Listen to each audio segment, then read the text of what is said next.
Greetings, everyone. Welcome to Artcasters 106, I believe, and we are here with special guest Scot Campbell, returning special guest. I think this is your first time on, or third time on the show, I mean. And of course, we've got Joshua Campbell. But I'm going to let these guys introduce themselves. So, Josh, why don't you let everyone know who you are and where they can find you? Yeah, I'm Joshua Campbell. You can find me looking up Joshua Campbell, spelt with a K, K-E-M-B-L-E, on YouTube. And you can check out my comic book at quarterlystories.com. Yeah. And as far as me, I'm Scott Circling with Serkworks. My information's down there, but you're on my channel, so you probably know who I am, hopefully, unless you just stumbled upon here for the first time. And like I said before, we have Scot Campbell, who's a window painter extraordinaire, but he's doing some other stuff. I think we're going to talk about some other stuff too today. So, Scott, where can everyone find you? You're going to have to list all your different YouTube channels. No, I'll just list the one for now, but okay. we can talk about the other one, the new sketching and drawing channel later. But I'm at, if you just go on YouTube and search Scott with one T, Campbell like soup, C-A-M-P-B-E-L-L, you'll find my window painting channel. Yeah, and he's like a legend in the window painting community or business or whatever. 12 of us. But yeah, so the main thing I wanted to talk about tonight, because Scott, you just got done doing Inktober. This is the first for me, this is the first year in the past 3 years that I haven't done Inktober. And Josh hasn't, I don't think Josh has ever technically participated in Inktober, but he's always inking because he's working on the comic book and he does tons of inking. So we're all, I guess we're all sort of veteran inkers, but you, so Scott, you've got a new channel, where can somebody find that on YouTube, the newer channel? It's just same Scot Campbell, but art. Scot Campbell art. Okay. If you search that.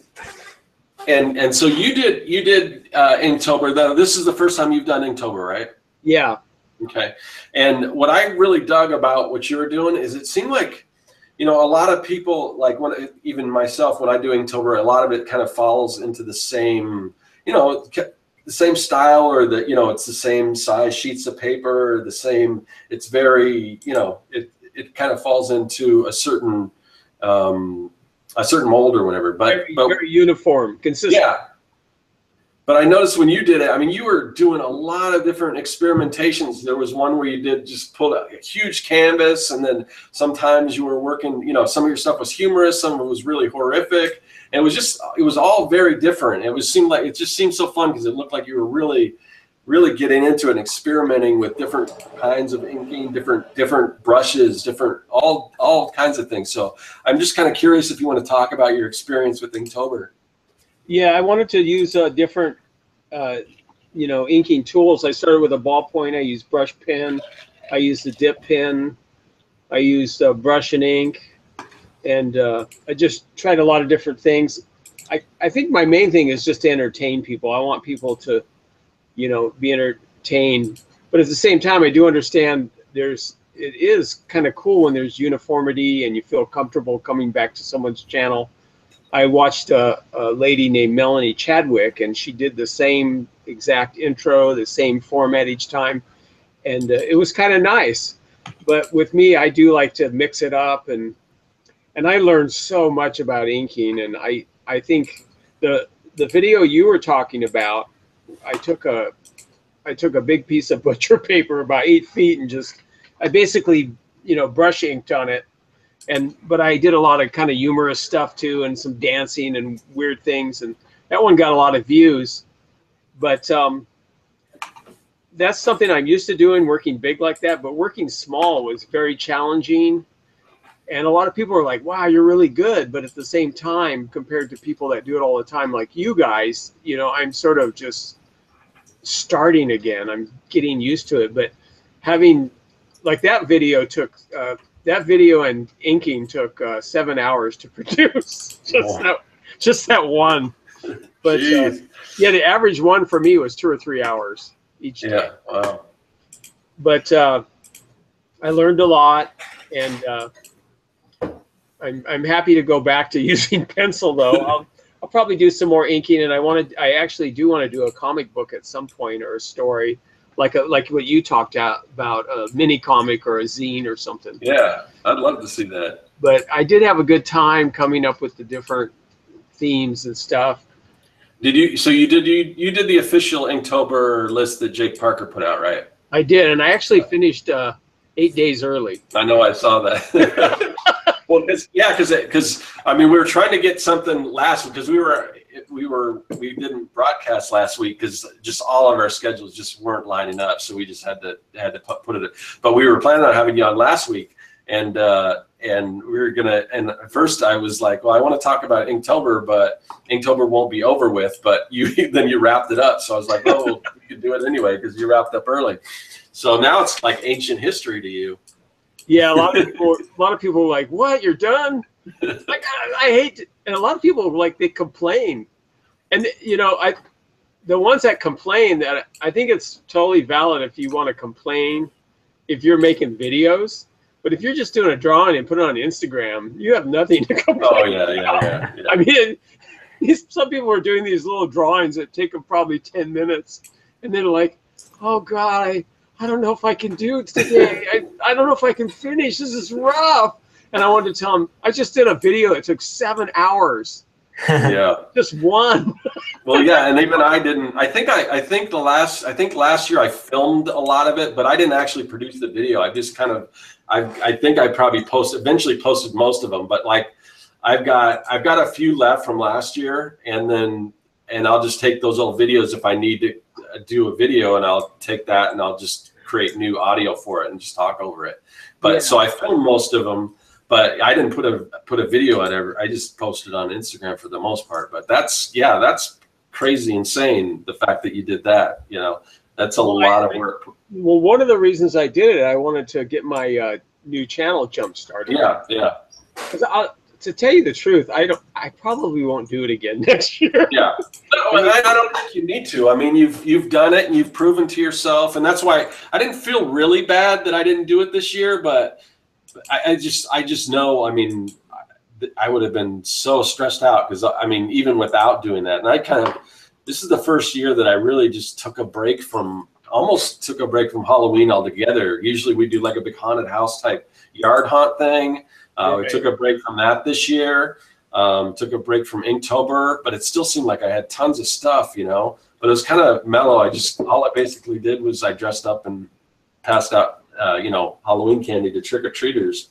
So, part of it was kind of like, because I love Halloween, but I don't know, this year I just kind of had to take a step back. So maybe next year I'll be more, rejuvenated and wanted to get back into that spirit and do all that other stuff. But I had plans, like I was going to do the same thing. Like I looked at the official Inktober, prompt list, right. And I was going to try to do like a story, like have a continuous story featuring each one. That would have been cool.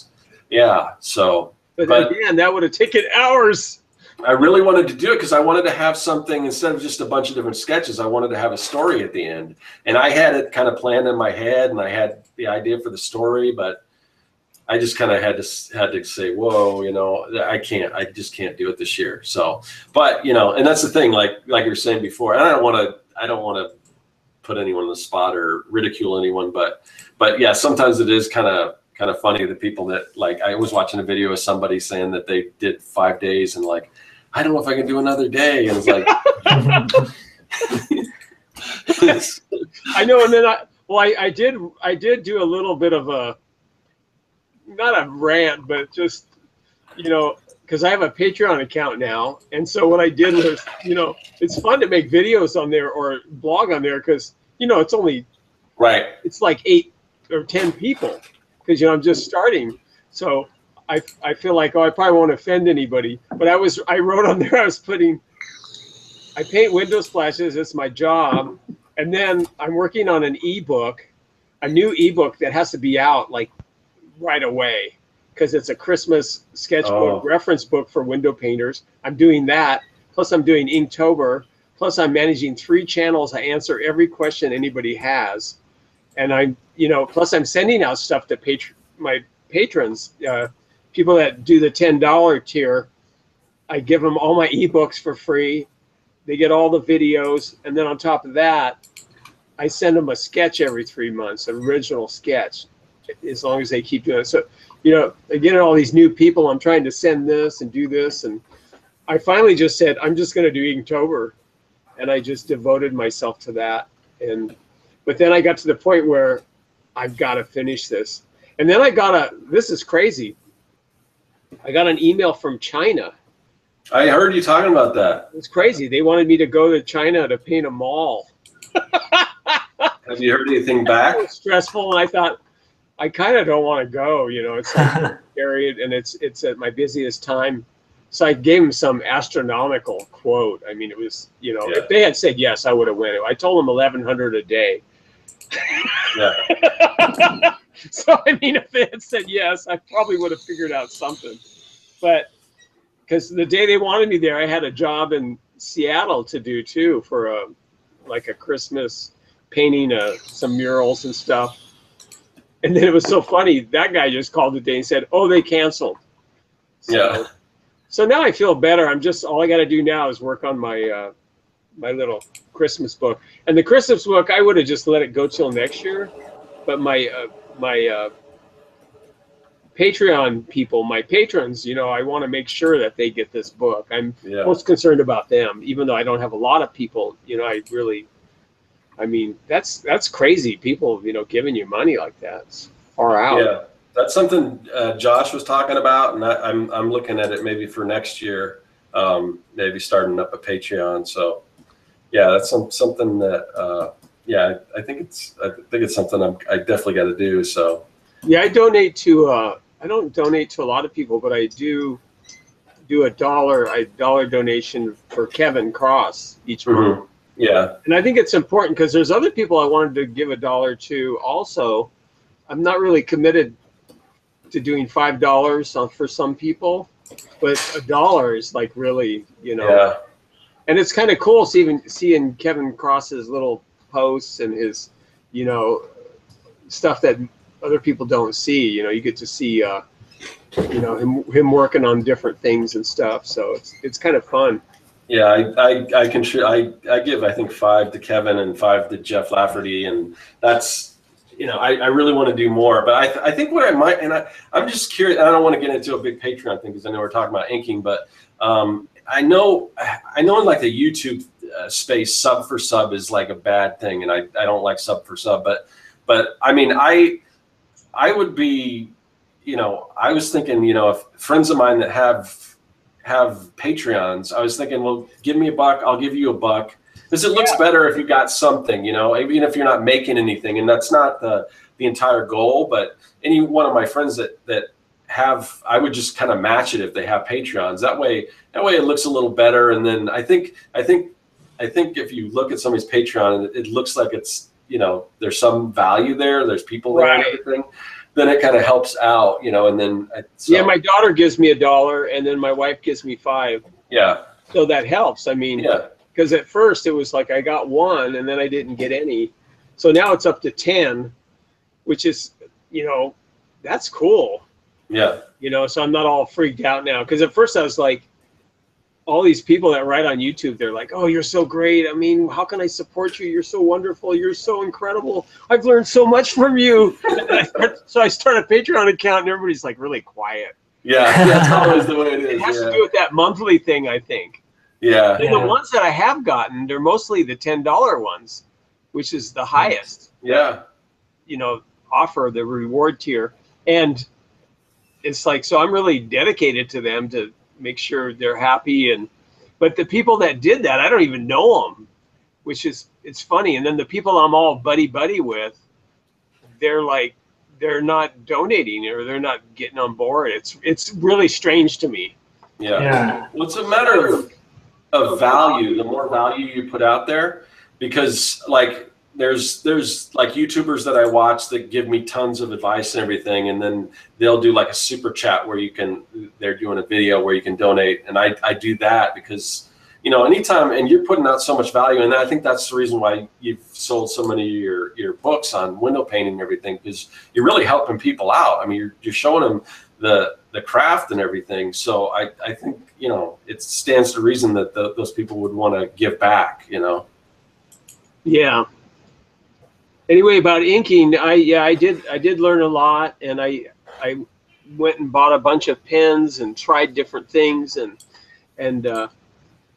it's really cool. But now I kind of want to get more into animation now, like old school stuff, hand drawn, and probably hand ink too, and then you know, animate them and really. And I'm still really interested in doing a comic book or a story. I love writing too, you know, so I really admire your work, Joshua. You know, your stuff is just incredible, and the time, I know it takes time to do all that and to write it and to put it together.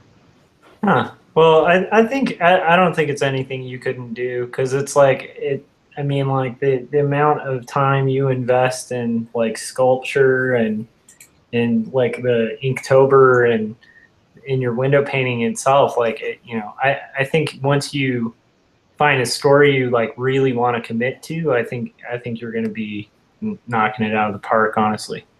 Yeah. Because like just the style you have, like it would lend itself so beautifully to comics. And I know you dipped in comics, you know, like in Portland before, so I mean, yeah.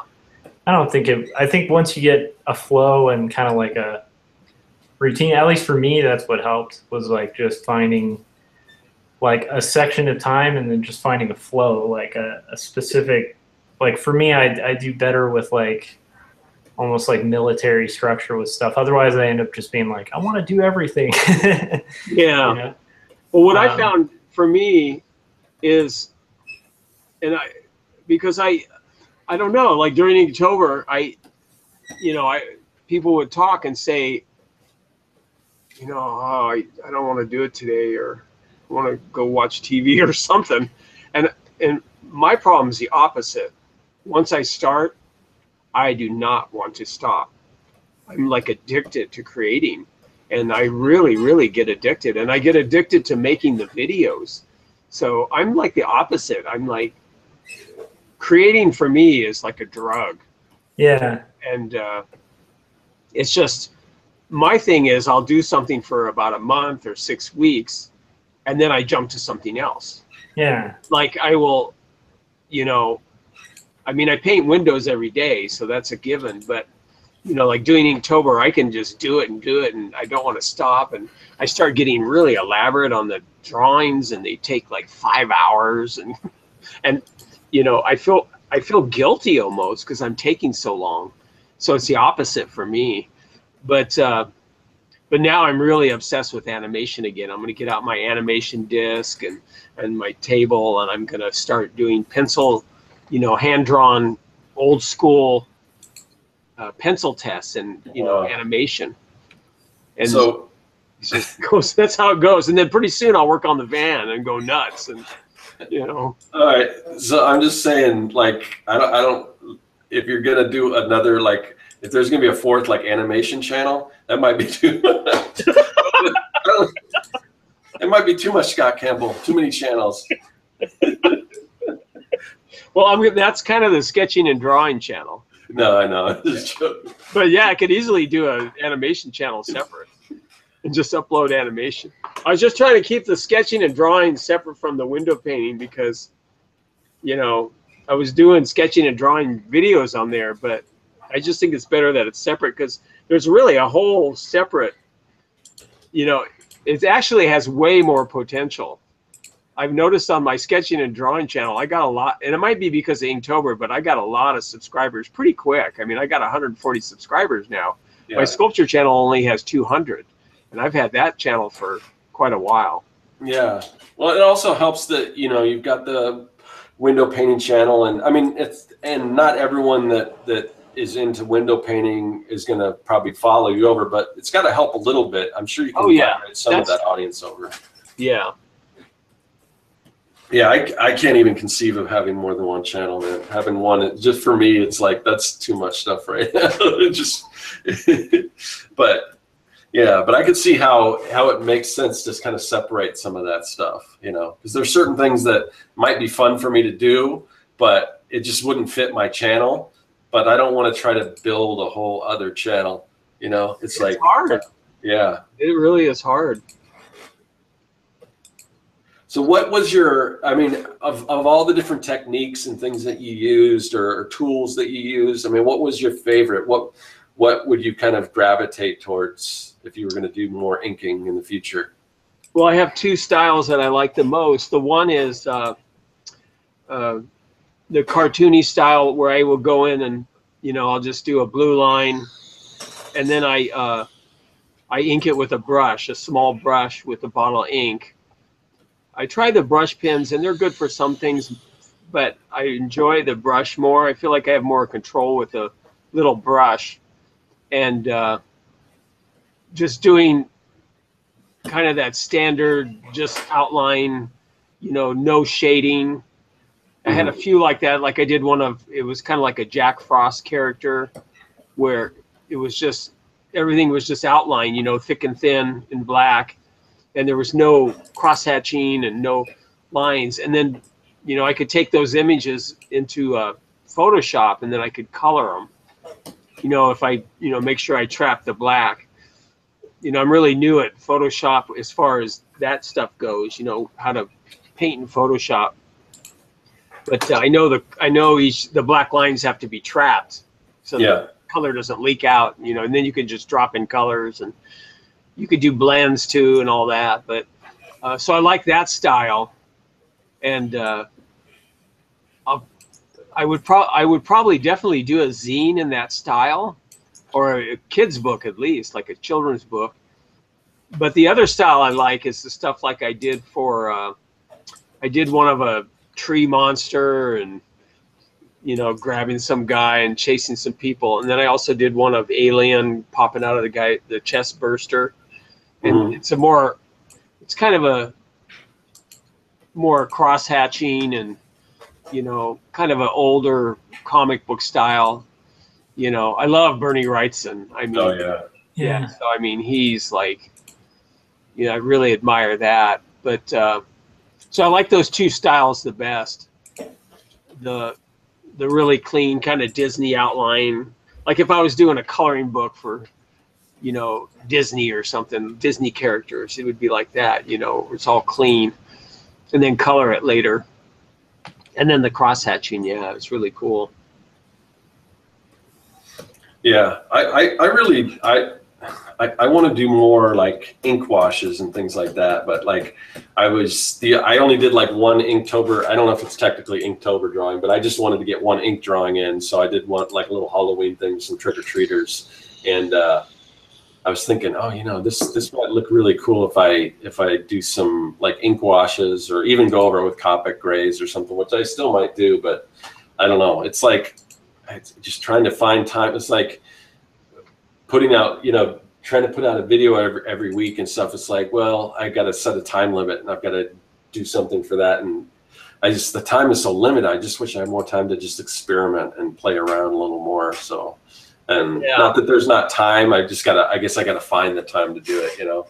Yeah, that's one of those things when you're pinned down, like for me, I'm like on 62 or something of my graphic novel, or 50 something, but like on paper, I think it's 56, and technically it's 62. And it's like this far in, I'm using this hatching style so much that now it feels kind of fun to go back to like doing kind of the old school pulpy covers, you know, like that style, or to like you were saying, like lay down a wash. Like there's no washes whatsoever in what I'm working on. So like being able to do that, like I do look forward to that. Maybe like if I have another sequence that's like a childhood sequence, maybe I can change up the style again in the story. Because I'm going to be doing that. Like you're going into the past. Yeah, because I did that in this, like for the second part of it, where it's like a childhood story for quarterly stories is done in like a really loose kind of almost like Peanutsy style with like really big-headed kids and terrible anatomy. And And then it was a lot of fun to change it up. So maybe I can sneak in washes into it, because I do love working in washes, and in a weird way, it's a little quicker too to kind of do washes sometimes, because it's like you don't have to like hatch the entire thing. You can just lay it over. Yeah. I don't know. That hatching technique that you do, it just looks like it takes forever. Yeah, I actually don't like washes at all. I did not like it. I guess because I have no experience, and it just with watercolor, or which is weird because I paint windows with paint and stuff. But it's a different process. But yeah, the washes, I can't figure out.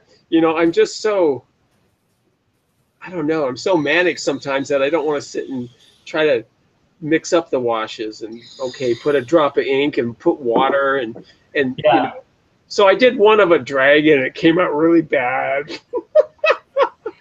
And I had some really weird poem that went with it that I wrote, because I like writing, about a dragon with some really esoteric music, but still the artwork really sucked. It was so bad. Some of them were really bad, but I didn't care.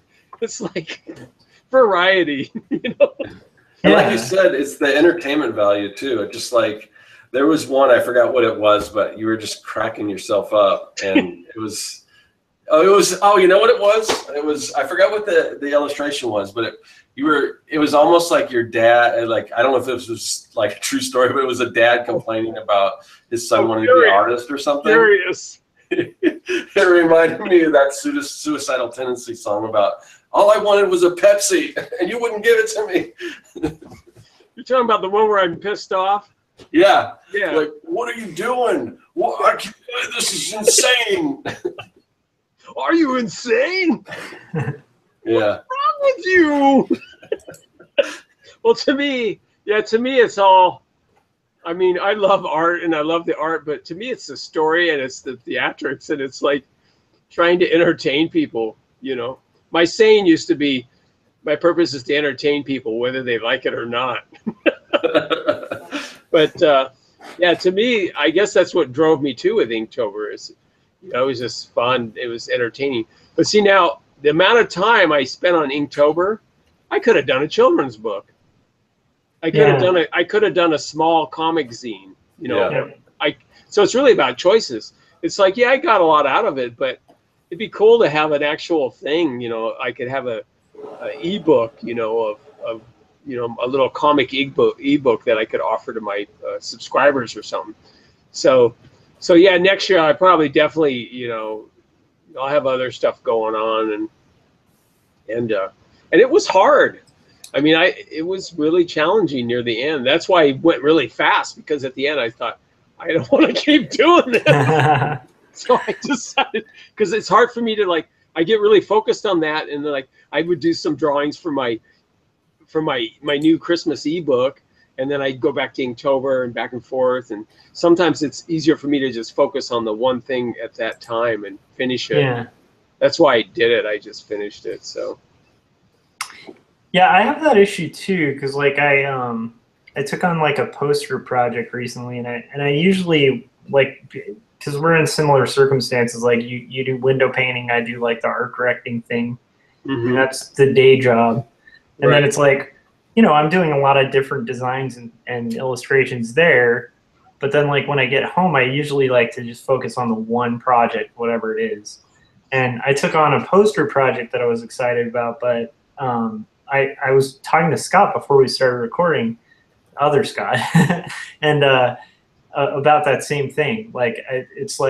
I've built this kind of habit of when I get home, I work on a panel of my comic, and then that's my kind of thing. So I can go all out and kind of focus on it.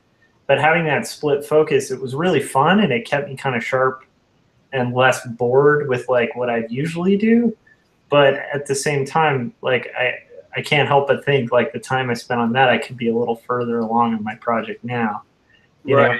It's hard for me to I have a similar thing. I just can't split focus like that. It's so those art challenges I hardly ever do, because I'm doing Inktober.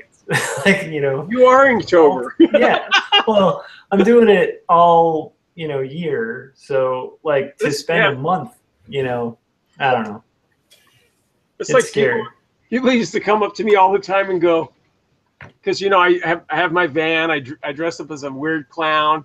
I did puppet shows every day. I drove around like a maniac because that's what I used to do. I used to spend up to 7 hours a day just driving around like a nut, just awesome. Entertaining people, like really, really manic, crazy, dancing on top of my car and stuff. And people would come up to me and they'd be like, you know, here in Portland, they'd be like, dude, man, are you a burner? And I'm like, what? Oh, man, you must really be into Burning Man. Man. And I go, no, I never been there. They go, what? You got to go, dude. Burning Man's so cool. And I'd be like, yeah, I'm going to check it out.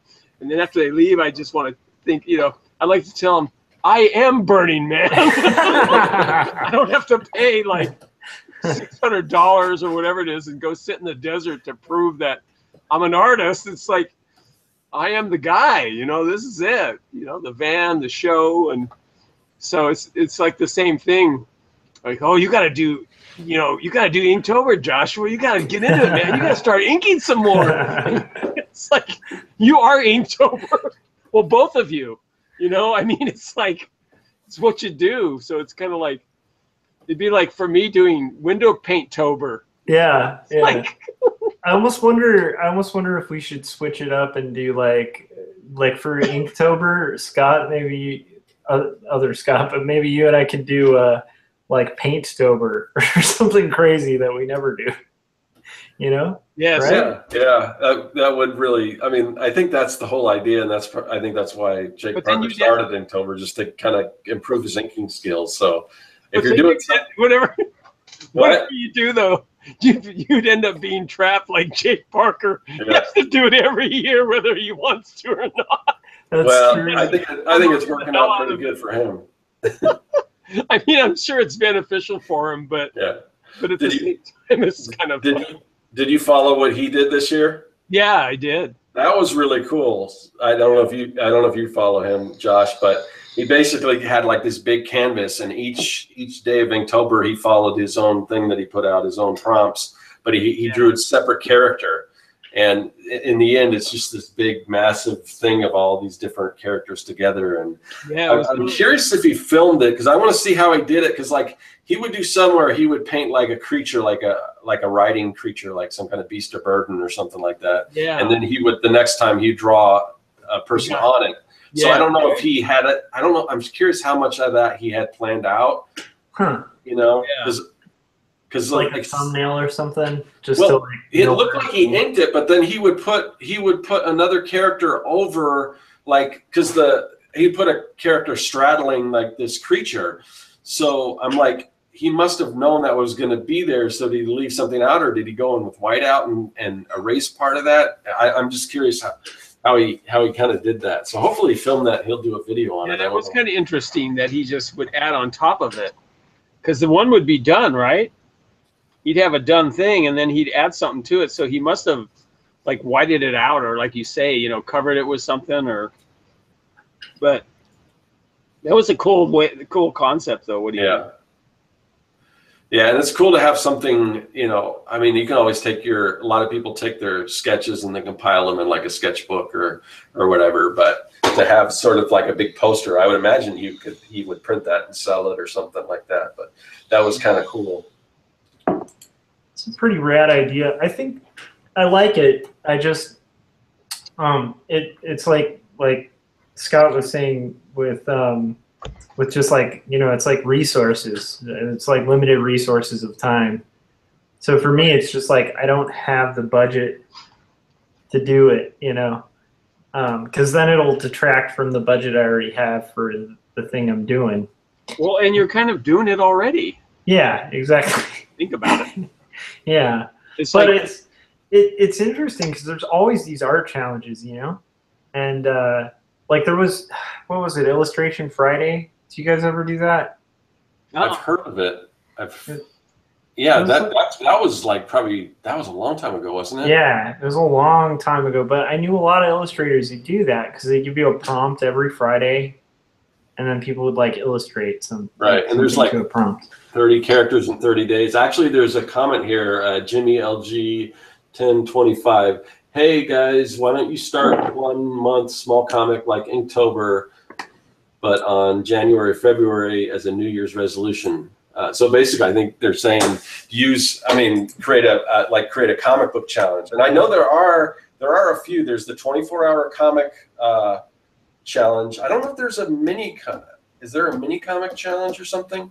There's got to be. I know the 24-hour comic day. There's that, and then there's another one that I have a couple friends that participate in. But yeah, I mean that would, if it doesn't already exist, that would be a good one to do. Is like just create a comic in 30 days. There's. And then you'd have something to show. You'd have because that 24-hour comic day is kind of cool, but it's like.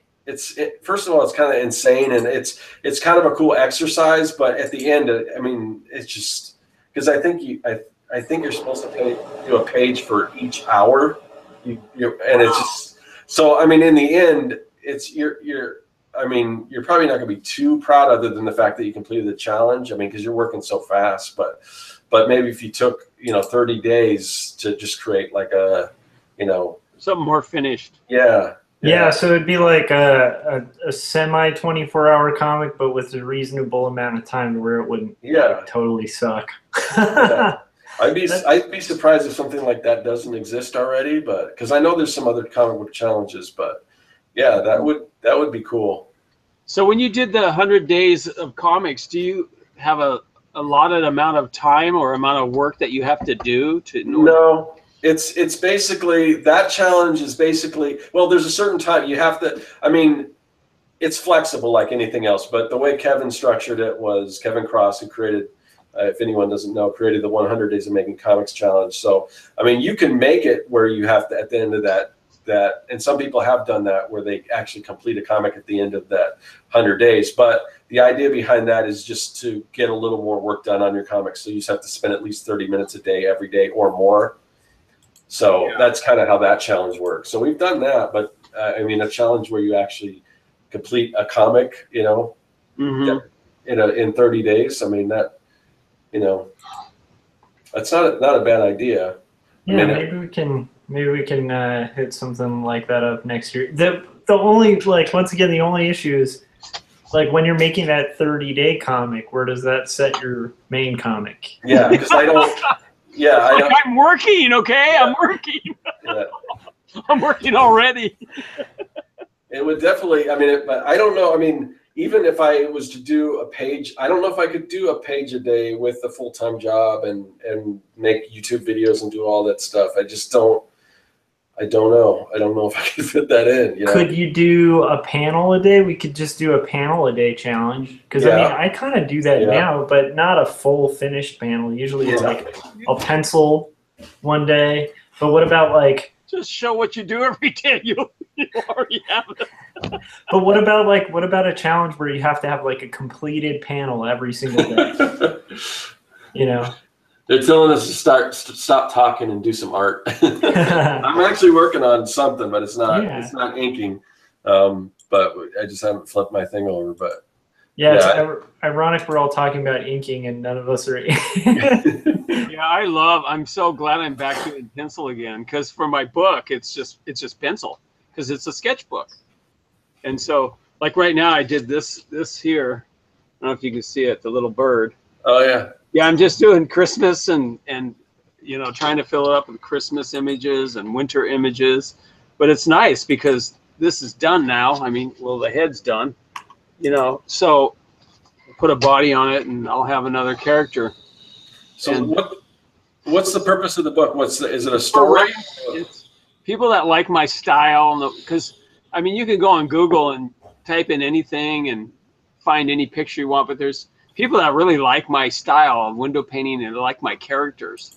So these are reference books. Okay. Yeah, I did a Halloween one. It's that one was 69 pages, 8.5 by 11, and I sell it for $15. It's an ebook, and it's just some pages have one character on it, a larger character.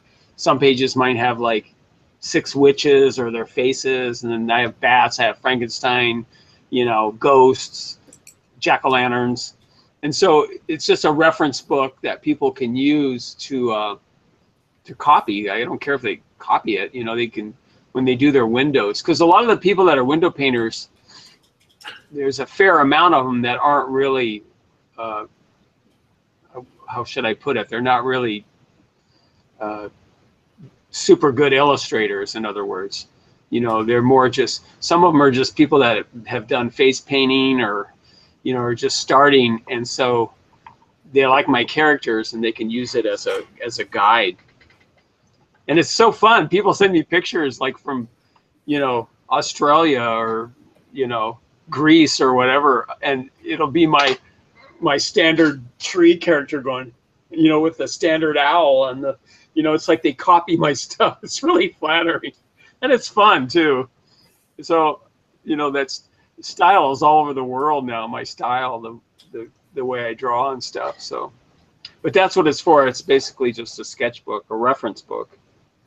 That's cool.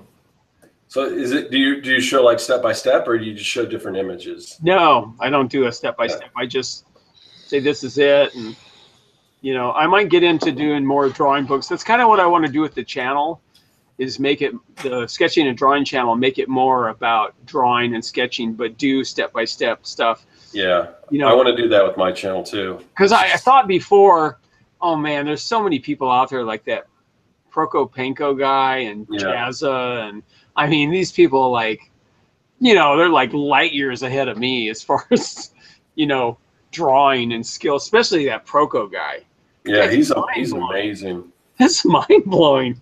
And so it's like, I thought, well, who's going to want to watch my channel? But you know, it's all about personality, though, Scott. I mean, you've got a different personality than those guys. So, I mean, I mean, it's also like, how many of those guys do art cars, right?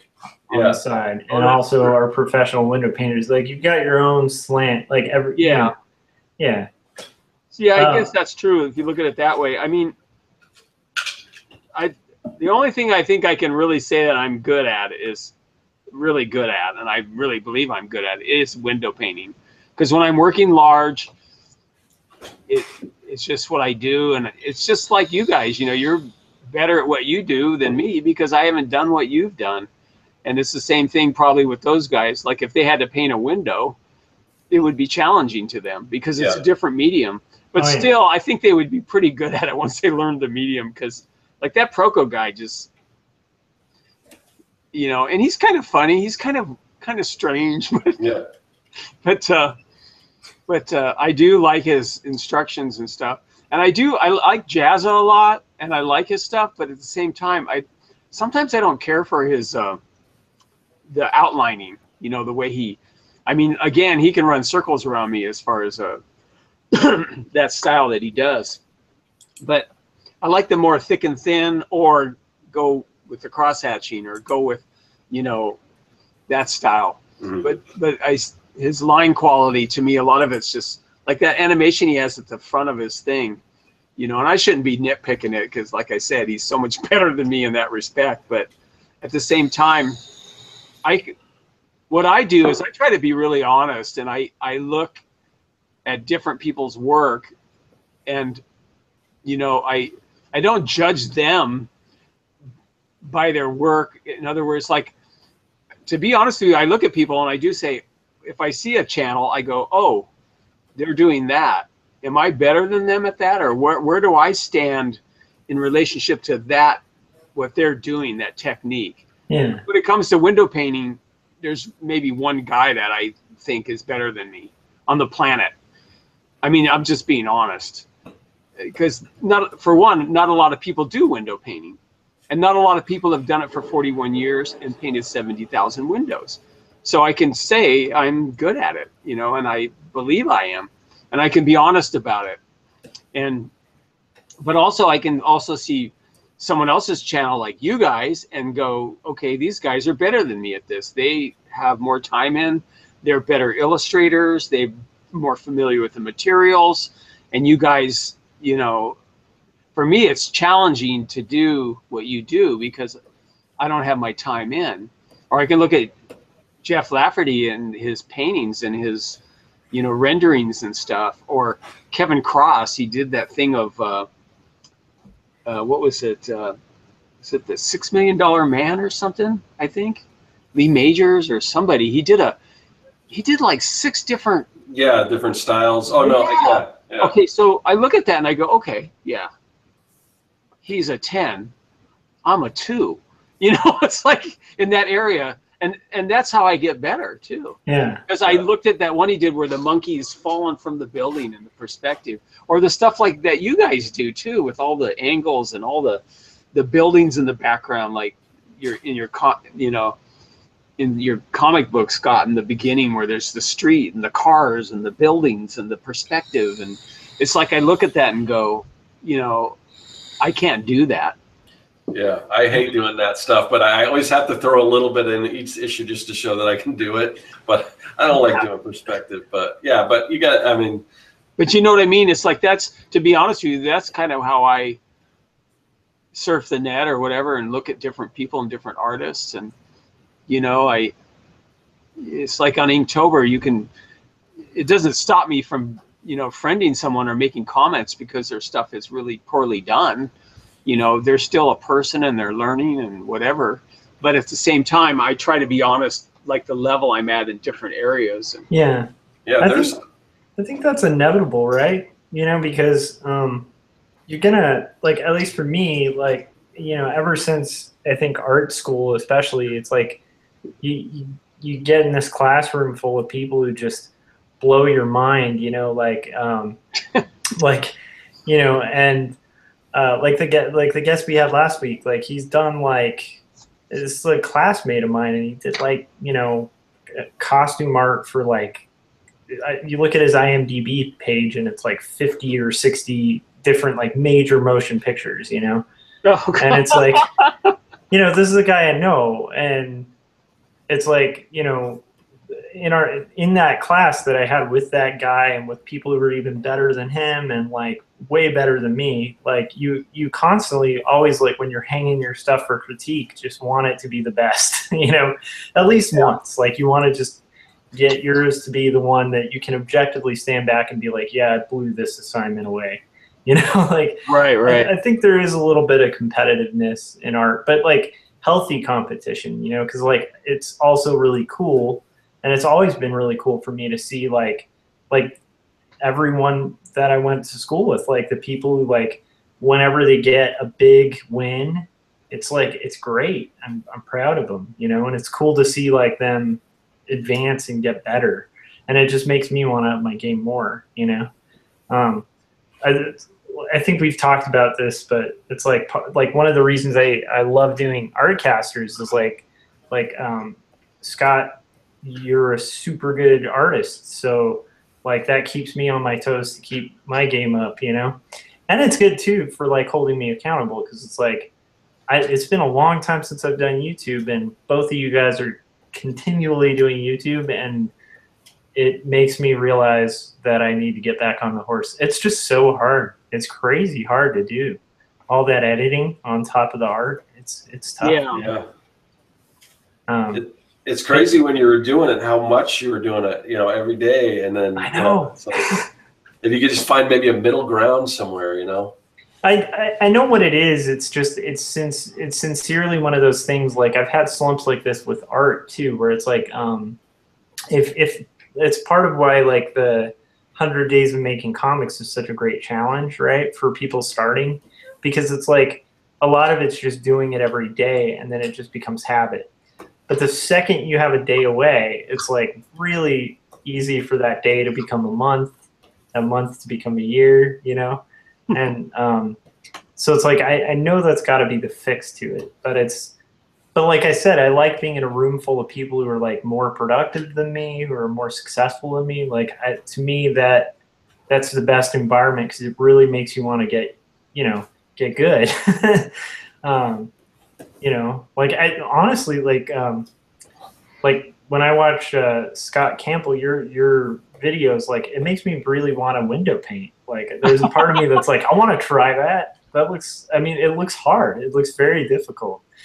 You make it look easy, and to me that makes it probably mean it's probably very difficult. Yeah, he does make it look easy, and I've done window painting before, and it's like I watch his videos and I'm thinking maybe I should have stuck with the window painting. but I think one of my first, well, I was going to say the first art job I ever got paid for, but I don't think I got paid. I think I did a window painting for a comic book store, but I think he just gave me a discount on some comics. But yeah, but I mean it was, and I didn't know what I was doing because I actually painted on the inside of the window. Yeah, so, you can do it that way. Almost like a cell thing, you know? Yeah, you can do it that way. It just doesn't. It's all backwards. The light has to pass through the glass. Yeah, and it's all backwards. You have to. You do the black bars, you do your highlights and your shadows, and then you do the main color. Yeah. Over the highlights and the shadows. Yeah. It's all backwards. I've done a couple, but there's a guy in New York City that I follow on Instagram that paints like that. His stuff's really cool though. He does it all backwards and he paints on the inside. He does airbrushing and he has a really, really funky, cool style. But yeah, it's just all different mediums. It's like whatever you do, you get good at. But yeah, some of these people just blow me away. Like some of the people on Instagram I was following, there was another guy. Oh God, I can't remember his name. And I was so excited. He actually replied to me, and he actually said some of my stuff looked cool, which was, you know, kind of makes you feel good, you know, when someone like that is just, I just can't remember his name, but he's an inker, kind of like that, like the guy with Jim Bryson or Bobby Chu. They have that channel they have now. It's a new channel. Oh yeah. The Bob and, you know, Jim show or something. But I love, for me, it's not really competition. It's like, it's more like I look at their art and I look at it and I go, like I look at Bernie Wrightson and I go, I want to ink like him. Yeah. I just, that's all I think. And so then I start copying him and I start doing what he's doing and try to copy it, you know, knowing I'll never really look like him, but I could maybe pull it off, like maybe do something that kind of looks like what he does. Yeah. Bernie Wrightson is one of those guys though, like even with Quarterly Stories, like when because I had done this like really pulpy, just like one line style with like really, you know, just flat blacks, no hatching, and kind of trained myself to do that and do it pretty effectively. And that was kind of what I was doing for a long time. And when I approached this, I did stop and go like, what have I always wanted to make a comic look like? And like Bernie Wrightson was totally one of those guys that came to mind. I was like, Bernie Wrightson worked big. He made like these beautifully like hatched pages. So I'm going to try to do that. Yeah. And then I tried like with the tools he uses, because I think he used like nib. Yeah, he uses a regular dip pen. Wow. Yeah, and I suck at nib, so me too. Like, well, I still want to do this hatching, so I just messed around with a bunch of stuff and was like, oh, I can do hatching with a brush, you know, and like a lot quicker than I could with a quill. And so like that was one of the inspirations, that like art, you know, Robert Crumb, like mostly his sketchbook pages, weirdly enough. But I was like, I want my stuff to look like that, you know. I was in an art show with Art Crumb once. Oh, no way. Did you meet him? It was a group art show in California. It was called, well, there was a thing called 100 Artists See Heaven or something like that. And this place, they never could get that show, so they went with 100 Artists See Satan. They asked me if I wanted to be involved. It was 100 artists. I did a painting. It was 6 feet tall, of the devil coming out of a lake of fire with an ice cream cone, and it was called Ice Cream, You Scream, You All Scream for Ice Cream. He's eating the ice cream cone, the devil. He's eating, like, was supposed to be like the soul, I guess, but the ice cream's screaming, you know. But anyway, R. Crumb, you know, he had I think it was an etching, or not an etching, but a drawing, and it was right near mine too, hanging there. But it was the devil jerking off. And he's saying, go fuck yourself. The devil's jacking off and he's splurting out all over, you know, shooting his stuff. But that was a crazy show. And they actually ended up putting it in a book. Oh man. And then the History Channel came and picked out like a dozen people, and I was one of them that they picked. They asked if we could use your image for some show they were doing called The History of Hell. So I actually watched it too, and so for 2 seconds, you know, like just went by, you know how they do. Yeah. It was kind of fun, but that's awesome. I'm that's sorry, amazing. sidetracked, but you brought up Art Crumb, I just. No, but that's huge. Yeah, I used to do all the fine art thing, and I didn't like that at all. It was just, it didn't meet my needs. It was just, you know, I want to entertain. I want to make people laugh. Yeah. You know, and going that way for me personally, I tried it really hard for 7 years to sell paintings, and I did okay. You know, I sold some, but I never really quite got into it because it was just boring. Yeah. I mean, if I was a billionaire, I wouldn't have art shows. That would be so boring. But I probably would paint windows. Yeah. If I had a lot of money, or I would probably draw and do sketches, and I would probably, you know, do things like Inktober if I was a millionaire or whatever, and that's a good way to find out if it's really what you like to do. Yeah. But I definitely wouldn't be a fine artist and do gallery shows if I was a millionaire. I mean, I think at the end of the day, whatever it is you're doing is going to be a hustle, you know? Yeah. And like the gallery scene is not really my hustle. I mean, like, and like, once again, like it's one of those things. Like, I don't think, if I were like, if money were no object, would I want to do like paintings for a gallery or something? It's not really. I want books, you know. I like books. I like that print thing. I'd do a lot of animation. I think I would just try to do like incredible, like 24 frame a second, you know, old school drawing, every little, like taking hours and hours just to do like a tiny little segment, you know, and try to do like the Disney artists, like learn like that. Maybe you should do that. Yeah, I love looking at pencil tests, like of people that do. I go online and I look at pencil tests, and oh man, I just love watching these characters move and talk, and they're just like, you know, they have all the 12 principles of Disney animation, like slowing in and out and stretch and squash, and, you know, appeal, making the character appealing, and, you know. Have you seen that pencil test for Rescuers Down Under? Or no, it's not Rescuers Down Under. It was like the first Rescuers. It's like I may have seen some of it, yeah. The villain's putting on like these fake, like, eyelashes in like a mirror, and it's like some of the most beautiful like pencil to squash and stretch, like just it's insane. Like and it's like maybe 5 seconds, but it's beautiful. It's like the folds of her fabric are just moving perfectly, and it's like the posture of this villain just is so like villainous. Everything about her, you know. Madame Medusa, right? Yeah. It's so beautiful. I always loved that character, but I guess she doesn't really rank too high up in the pantheon of Disney villains. Oh no, but like just that test, man. Yeah. The pencils in that scene, like it's one of those. If you're into pencil tests, like that one was one I came across like a year ago or something. It was just like my brain just kind of exploded. Yeah, they're so crazy. They're so beautiful. Some of them. There's one.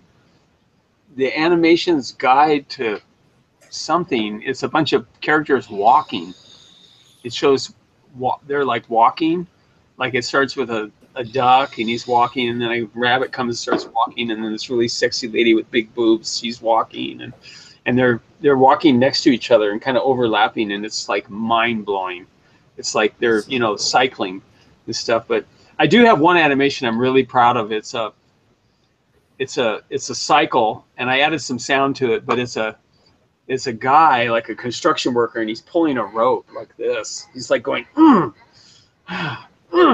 and I'm so proud of it, because I mean, it really has weight to it, and it has motion, and I just timed it right, and I basically did the pictures, and then I shot them with my camcorder and then I brought them into my Power Director editing program, and I put them in there and adjusted them and stuff. And because a lot of the stuff I do, it's really short, it's really funky, but that's one piece I'm proud of. And I put a little thing on my drawing and sketching channel that shows that. But nice. But yeah, I'm always inspired by those people too that do that, do all this fancy animation, and in a way, see, now I could look at that Proco guy, who I think is, pretty much as far as anatomy and stuff, he's like a god. He knows his stuff. But then if you took him and put him next to some of these Disney artists that have been working for Disney for 30 years, it's a different thing. Mm-hmm. And so he might not, fit into that area as much because his stuff is all precise, and, yeah. And where theirs is like all about exaggeration and motion and this and yeah. that. Yeah, it is interesting how like there's different fits for everybody, like in art. Yeah. And I think the difficult part is like finding which one that is, and then hopefully your fit isn't indie animation or comic books because you're screwed. I'm just kidding. But I mean, if your fit is galleries and you do, Art Basel and stuff, like you might actually end up coming out a little better. Yeah, if you get a name for yourself. Yeah. And I was right on the cusp of, the whole lowbrow art movement, Juxtapose magazine, and getting into all that. But I think it was because I was a clown. Some of the people just didn't think I was cool. I wasn't cool enough, hip enough. Because in that whole art scene, it's really about being really cool. Yeah. And my stuff was all like humorous. It's like I want to put the fun back in fine art. And for some reason in fine art, you can't be funny. Like, if you're a writer or you're doing comic books or film or whatever, you can have humor. Or if you're doing a play, it can be humorous and it's considered valid. But in fine art, you can't be funny. Have you ever noticed you can't? I mean, you can now because there's lowbrow art and there's, some pop art that's, postmodern pop art or whatever, that can be funny. But in general, there's a whole kind of uppity thing around fine art. And so here I come along, this crazy clown that it's just weird. And it's like, you're not a drug addict. You haven't been to jail. You're not depressed, so you can't be a fine artist.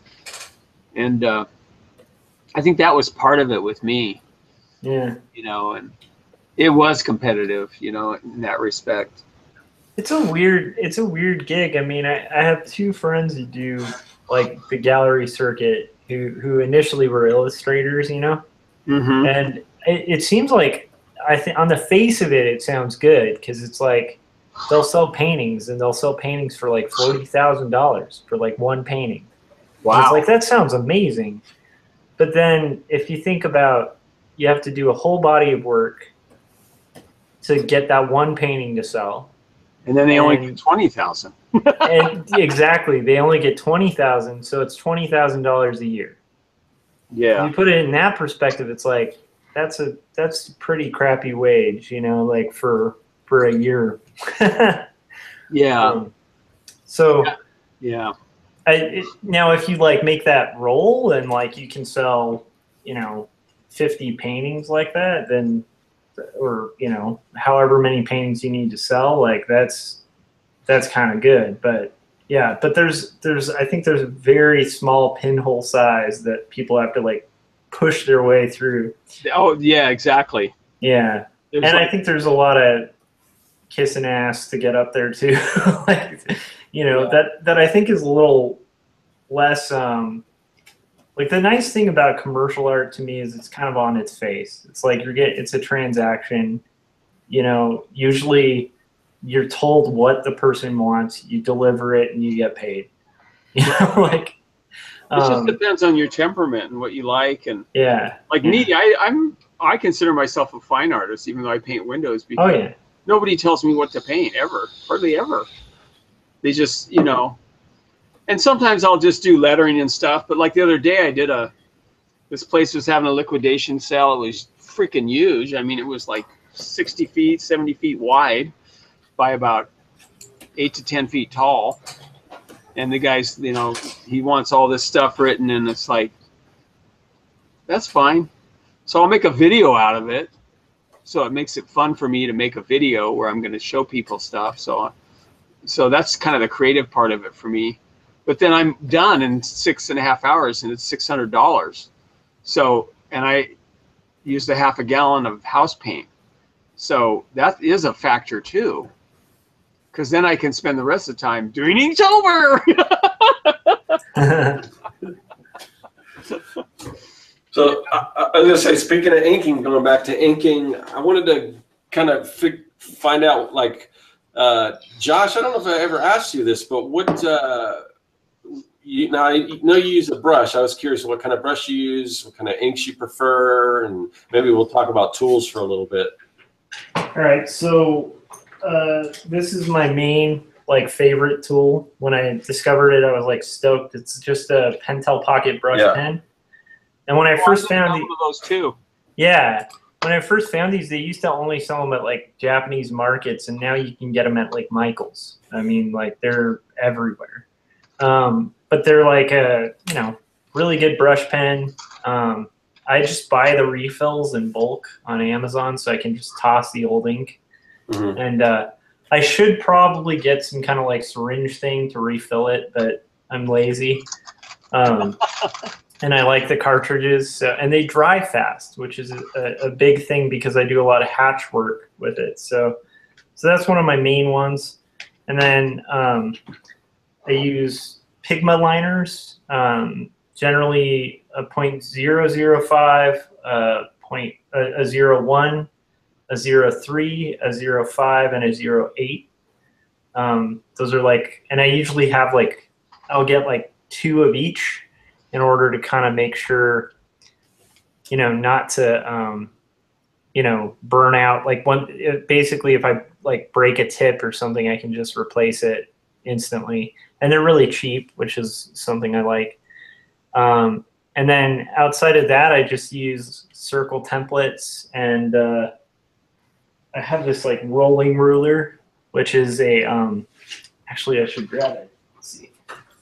Oh, it's too far away. Hang on. Okay, here it is. Rolling ruler, and this is a map maker's ruler. And this, for when you're inking parallel lines, is super awesome. They have those plastic ones at art stores. Don't ever get them; they're terrible. They I used to wobble. have one of those, yeah. Yeah, but this one actually sticks heavy on, and it also tilts at an angle so that your inks don't kind of smudge when you're doing it. Yeah, I've got to get one of those because I just use the regular ruler, and especially for laying out comics and stuff, because I usually don't draw at my art desk, or it doesn't matter anymore. I used to have the the ruler that was secured to the desk that went up and down, that's on the wires and everything.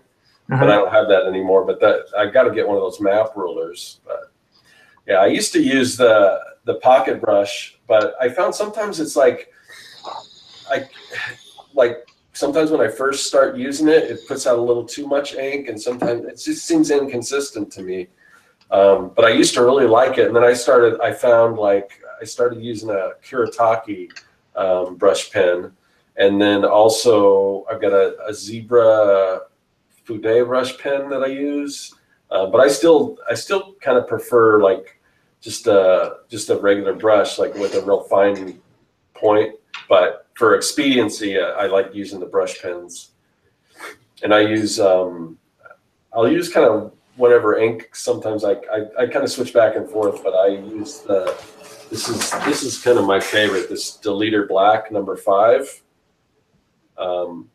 It's a manga ink, and I find that the manga inks, they work better with markers for some reason. I don't know what it is about the Japanese ink, but it doesn't seem to ever. At least the stuff that I use never seems to really smudge with Copics and stuff. Nice. So, That's what I use. So you talked a little bit about what you were using, Scott. You were trying a few different things out when you were doing Inktober. Do you have a preference for the kind of ink you use? I saw one where you were actually using like the cell paint.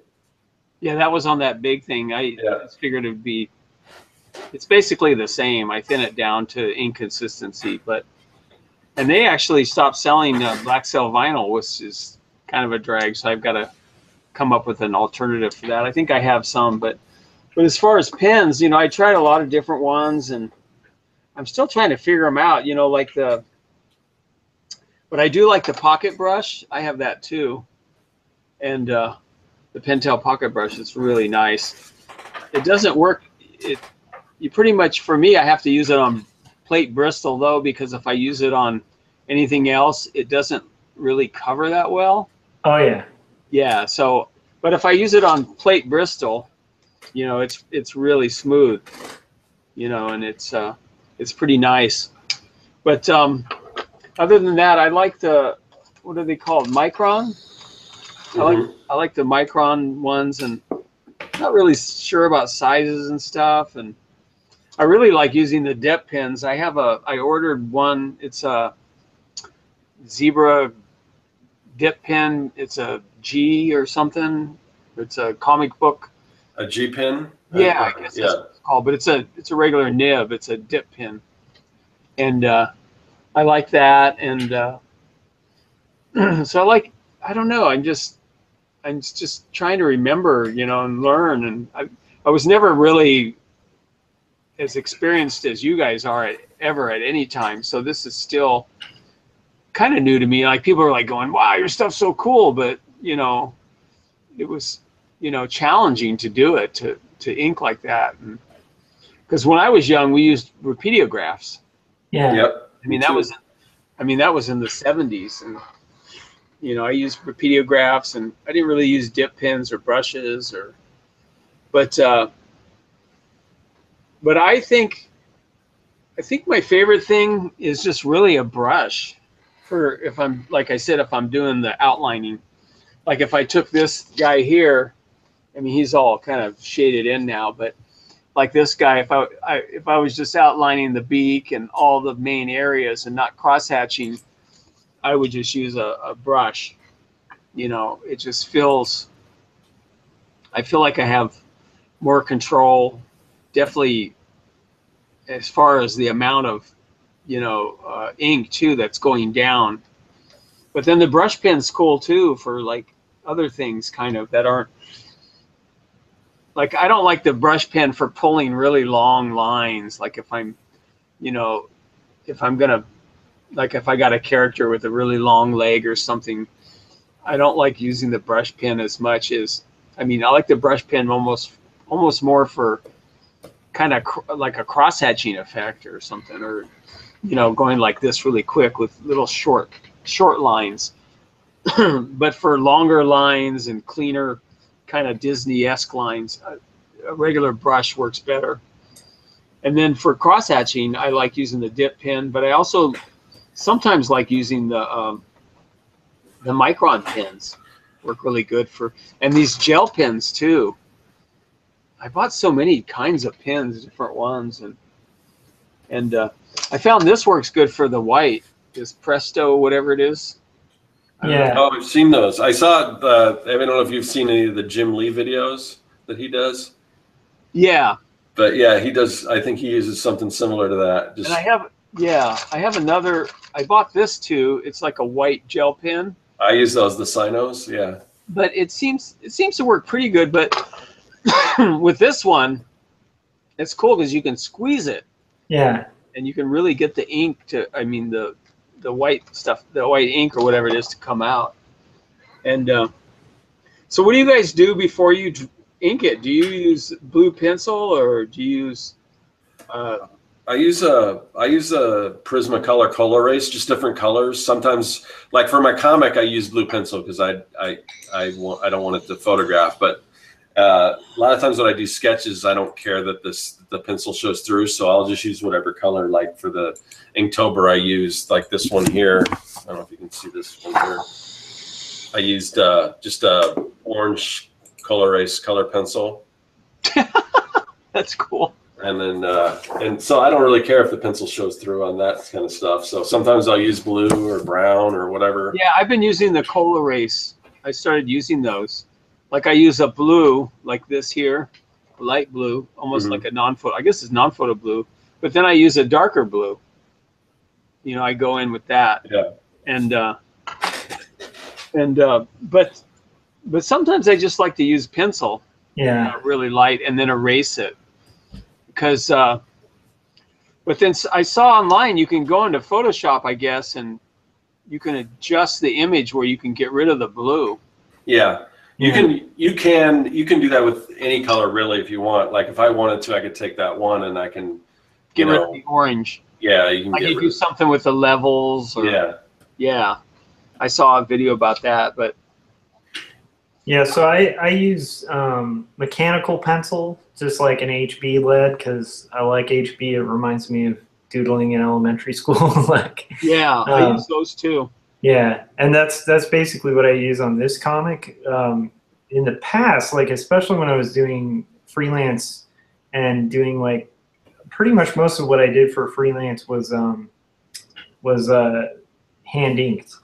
And so like when I was doing that, what I would do is I would do comps and like pencil. I'd scan them and then I'd convert them to cyan at like 30%. And then I print the cyan directly on the illustration board and then ink over that. Oh, that's a cool idea. Yeah, and then like if I was really in a bind, I'd just sketch in Photoshop and then print it out on bristle and then ink on that. And then like once I have the ink, scan them in, knock out the blue. But for this, I don't know, for this comic, because I wanted to work big and kind of be traditional and stuff, I decided to just do straight pencils and then erase. But the annoying thing about that is the erasing part, because you have to wait for it to dry, and then, you know. Does it take away the black lines sometimes though, diminish the darkness? You got to get the right kind of eraser. You want to get one of those Staedtlers that's like a pretty soft. Yeah, it's like a soft eraser, so it doesn't really touch the inks too much. It depends though, because if you do like work with a quill, then it takes like another reason I avoided using crow quill and stuff is it just takes a long time to dry. Yeah.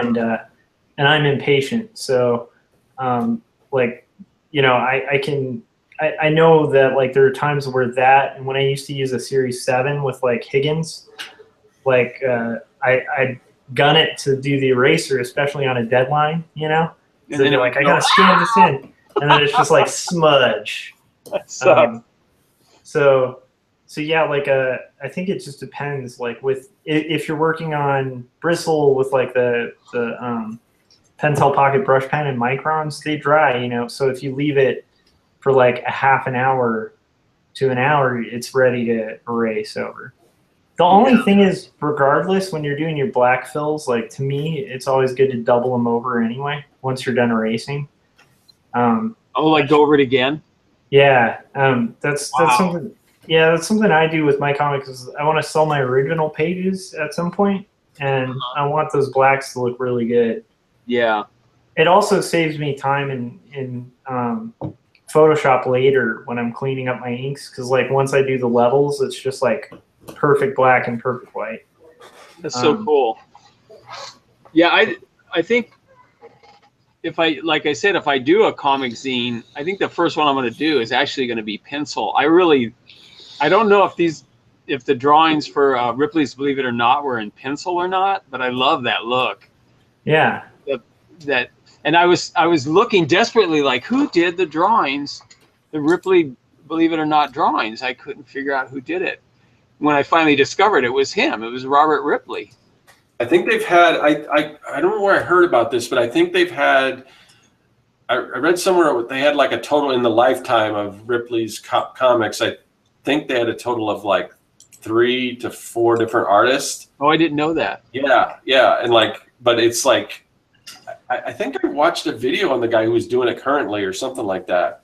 But I think he said he was only like the 3rd guy who ever whoever drew it, you know. So are they done with pencil? Do you know, or I don't remember. I'm trying to remember where I saw that. But they kind of look like they are. It's like I love to draw with pencil. I like the it just the originals. You know, a lot of times for me they have more flair than the finished piece.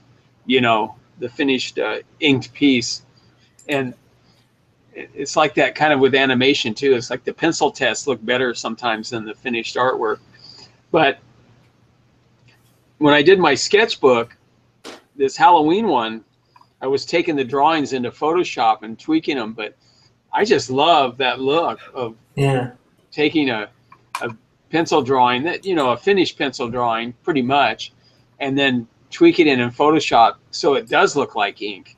Yeah. It's black, it gets dark. But I like it when the white is even, you know, mottled looking too a little. It gives it a just kind of a grittier look. But I think if I was to do it, because I like to do a horror comic, so if I did a horror comic, I would probably go that way, like with more, because I feel like I'm pretty good at with the pencil, like pencil drawings, more kind of semi-realistic look. And then if I was doing something, like I said, like a kid's book or something more humorous or cute, like a coloring book or something, I would, you know, just ink it. But yeah, I think that would be cool. You know, you could also use like just a black Prisma or something to get kind of right, exactly. Some of the, you know what's funny, these pages, because I'm looking at the Ripley's pages, it looks like it looks like most of them are a mix. So there's ink and pencil. And then some of them, it looks like they're done just dry brush with ink. Yeah, I really like the illustration, the look. I did a trip, yeah. I used to go down, I did this for about 10 years. I'd go down to Santa Ana, California, and they hired me for 5 days. I would come and paint for this place called the Discovery Science Center. I did a maze. It's like a walkthrough thing. I think I talked about it before maybe. But one of the last times I went, the theme was Ripley's Believe It or Not. Oh, that's awesome. So what I told them to do was, what you should do is just print out the logo, and then I'll do the illustrations, and then every so often just, you know, digitally just put the logo on the wall, you know, get it printed in fluorescent colors or whatever, because it was all a blacklight UV 3D maze. Nice. And so they picked different things that they wanted me to illustrate, and I was kind of pissed because a lot of the things they picked were kind of the same, or not some of the best Ripley stuff. They had some good ones, like they had one, it was a pumpkin that was like 1,900 pounds. So I painted this 7-foot tall pumpkin with a kid on top of it, you know, I exaggerated it. And then I would write the lettering too, like, you know, in so-and-so Wisconsin, 1,900 pound pumpkin, Ripley's Believe It or Not, you know. And then I do the guy with the double eyes, and, you know, all these different, like a volcano that had diamonds coming out of it, and just, but I would paint on, you know, I would paint them on the walls. But it was a fun job. But one, I have a video of it on my channel, but there was this one character, this one thing, because I wanted to, I said, well, can I just find some that, you know, I was looking them up, these Ripley's things. And so I found this one that was just really cool. It was a goat, and it was a plant that was eating the goat. And it was like I don't remember exactly how it worked or whatever, but it was some kind of thorny plant that when the goats got near it, they'd get stuck in it, and then somehow the plant would devour the goat. It was really weird. So anyway, so I drew this, you know, my stuff's super cartoony. So I drew this evil plant, you know, with an evil face going, you know, and its arms were thorns, you know, and it had the goat around the leg, and the goat was like, "Aah!" Or it was a sheep or something. I don't know. Yeah, it was a sheep. And they were like, you know, I just loved it. But they go, we can't do that. Because this is for like 3- and 4-year-old kids. Bunch of little kids. It was kind of scary. But I like his art. I like the inking or whatever it is and that they do. And Yeah, that's awesome. That would be a great look, I think, if you do that short comic. I think that pencil. would be. Yeah. Yeah, I could have easily done it. In the amount of time I spent on Inktober, I could have totally produced like at least a small, mini comic, I'm sure. Yeah. Maybe 24-page mini comic or something, a small version or a zine but to me, I mean, the story's got to be everything. The story's everything to me. It's got to be really, because that's to me the whole point of it. I mean, I like the art and I like looking at the art, but for I think most people in general, what captures people, unless they're fans of the actual comic book art and inking, most people, it's all about the story. But yeah, I think that would be fun to do, is just do it in pencil and tweak it in Photoshop.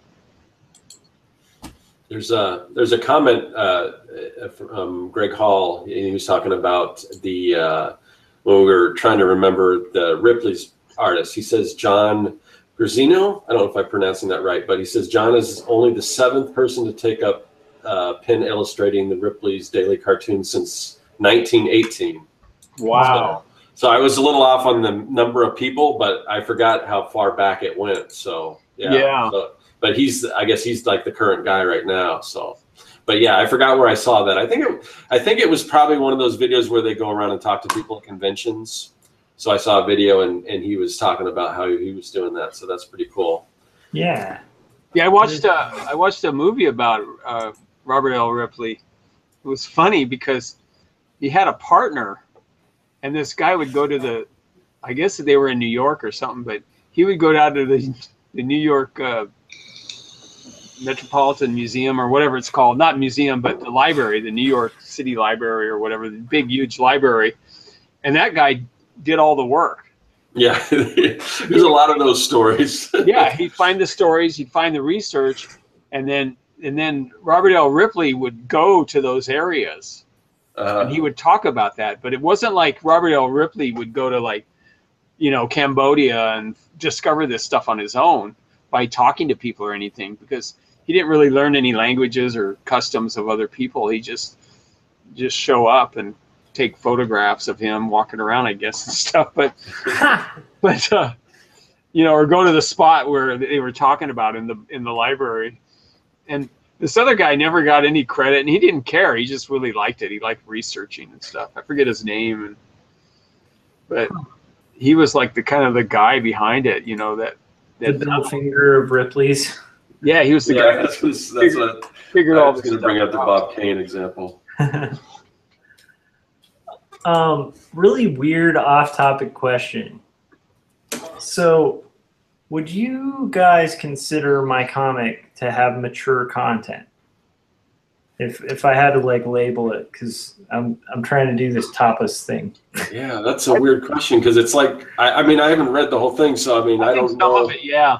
Yeah. Yeah, especially the part where you're on the Burnside Bridge. I mean, it's definitely adult themes, but I don't know if I don't know what they're meaning. If when they say that, if they mean like nudity and profanity. So it says violence, strong, vulgar, or lewd language, non-graphic sex and nudity, or other material or themes unsuitable to persons under 18. That's kind of a tough one. It's more like PG-13. Yeah, that's what. So, and then there's this other option to say may contain cartoon or fantasy violence and mild language, but should be suitable for general audiences. That's everyone. Yeah, it's like they don't have something. But I wouldn't show my comic to my son, unless he was 15 or 16 or something. You know what I mean? It's kind of like one of those things where it's adult themes, but a kid probably isn't going to be interested in reading it, Yeah. But I think maybe marking mature is safe. Yeah. Because it's one of those things. Like I was talking, somebody was it on here? We were talking about doing commissions at conventions, and they were like, "Well, what do you do if a kid comes up and wants a commission?" And I'm like, "I don't think I want little kids buying my comic, But like this comic, you know, I don't want to be like, hey, let's deal with some crazy heavy themes for a kid, you know. Anyhow, so okay, sorry, off topic. Just was kind of curious. That's right. We're probably gonna have to wrap it up pretty soon. I mean, we're going for a little while, but I mean, I wanted to go back because there was back when we were talking about art challenges. I know Abe Sapien threw out a couple ideas. One was like a Mad Lib style art challenge. That would be kind of cool. I could see that more as just an idea for doing like a video. Like I'm gonna do, you know, you throw out the whatever, fill in the blank, and then I'll illustrate it type of thing. And the other one is like one that you would pass around. The other suggestion was one like you would pass around like a comic book page, I think he's talking about. Like, and I actually did that with a couple friends. We tried to get it going, and then eventually it never happened. But we had like this thing where we would meet every, you know, once, I don't know, it was once a week or once a month, but somebody would do a panel, and then they'd pass it to the next person. They do a panel, and you try to kind of do your own story. I've been to things like that. Yeah, comic book jams. So yeah, so those are, I mean, there's all kinds of cool ideas for challenges, or just like I said, just if you need an idea to do for a video or something. I mean, that might. Have you heard of that? Well, there's that thing, Exquisite Corpse, or yes. Yeah. I mean, I've done stuff. I mean, I actually do on my online store, I've got a series of trading cards that are like that. Oh yeah. So yeah, and I was even thinking about doing more of that stuff. But yeah, I love that whole thing. Yeah. So if anyone's not familiar with Exquisite Corpses, that's where it's usually like a head, a body, and then like legs, or you usually separate like 3 different ways, and then you can kind of mix and match those, or what you can do is you can have one person draw one, and then pass it to the, you know, one person draw the head, and then maybe fold it so they can't see it, and then they draw the body, and then at the end you open it up and you can look at it. But yeah, I was in an art show called the Toy Room in Sacramento, where it was called the Exquisite Corpse, and they got a bunch of people to want to be in the show, and then they grouped us together. Like I was in a show with this guy from Seattle, or a couple of people from Seattle, a woman named Lisa Petrucci and someone else. And so it was weird though, because I guess Lisa didn't understand the concept, but so I actually did the whole frame, and I told them to send me, you know, panels, specific size, and I'll put the panels in the frame, and I'm doing the bottom of it. I did the feet. I did these feet, and it was a sculpture. It was like a bas relief of just legs in chains, you know, strapped down to a board or something. And then they had to do the torso and the head. And so I think the other guy did the torso, and then she was supposed to do the head, which is kind of the funnest part. And I don't know what she did, like a flower or something that had nothing to do, or something decorative. But I don't think she understood the idea. So it was really weird. But I do like the idea of that. It's kind of cool, the Exquisite Corpse, you know, it'd be cool to do it with drawing though, you know, like just like inking it. That's actually a good idea to do something akin to that with comics. Maybe same time next year. Comic-tober, Paint-tober. Or what do they have? Dino-vember? Where you do a dinosaur every day? Does that actually exist? Because that I would totally be interested in. Yeah, it's called Dino-vember. Oh, that sounds awesome. And you do it like a dinosaur every day. I don't know. I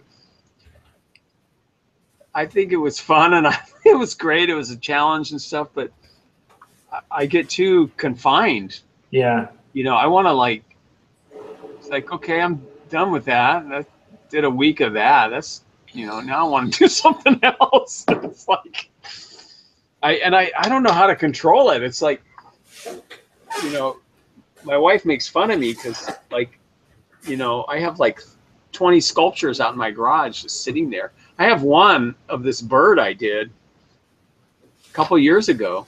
It's like a terror bird. I finally got it done. I finally painted it like the base coat, and then I just left it. and it's just sitting there. But that's how I roll. Yeah. It's weird. I guess we're all different, but and then I see some people online, they're super successful, you know, with their channels and stuff, and they have one style they do, and that's all they do, and they do it over and over. And I really admire that, because you get really good at something if you just do it all the time, the same thing. And it's all fascinating, the whole thing with inking and drawing. And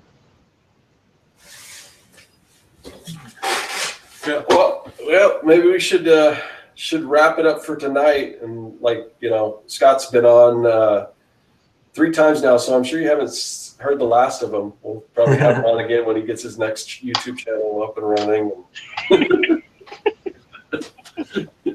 When I start working on the van again, I'll be like, yeah. I'll have the camera outside while I'm working on the van. Well, so we'll go around the table and let everyone know who we are and where they can find us. So I'll start with you, Josh. All right, I'm Joshua Campbell, if you haven't caught that yet. You can check out my art and YouTube channel by looking on YouTube for Joshua Campbell, spelled with a K. And you can check out my comic at quarterlystories.com. And Scott? I'm Scot Campbell, and I don't even know if you can see it. Oh, you can't see it, but is it backwards, or do I just see it backwards? No, it's right. Scot Campbell. That's how it's spelled. And you go to YouTube and search that, you'll find me on my Windowpane channel. But if you add the word art to that, Scot Campbell Art, you'll find my new channel, Sketching and Drawing. Yeah, I forgot to put it right now. But on the replay, you should be able to see it, because I'll put that information in there so they can click on either one of us and find where we're at and everything. But anyway, so I'm Scott Serkland. You can kind of see down here where to find me. You're already on my channel, so you know that. But I also wanted to talk about how this whole thing works. The Artcasters rotates between Josh's channel and my own channel. So it's just kind of back and forth, and then we always have a third rotating guest. Today it's Scott. Next week it'll be somebody else. And yeah, just to give people an idea so they know where to find us, because it does rotate, and sometimes we do it on different days. But we try to do it once a week. We kind of fell off last week. We weren't here, but usually it's about once a week. But if you want to know where we're at, there will be a link to our newsletter. We don't spam anyone or anything. We just send out, usually about 30 minutes beforehand, we send out a little invite with the link so you know where to find us. And yeah, so consider signing up for that. And I want to thank everyone in the chat. Yeah, so we will be back next week. We'll see you guys later. See ya.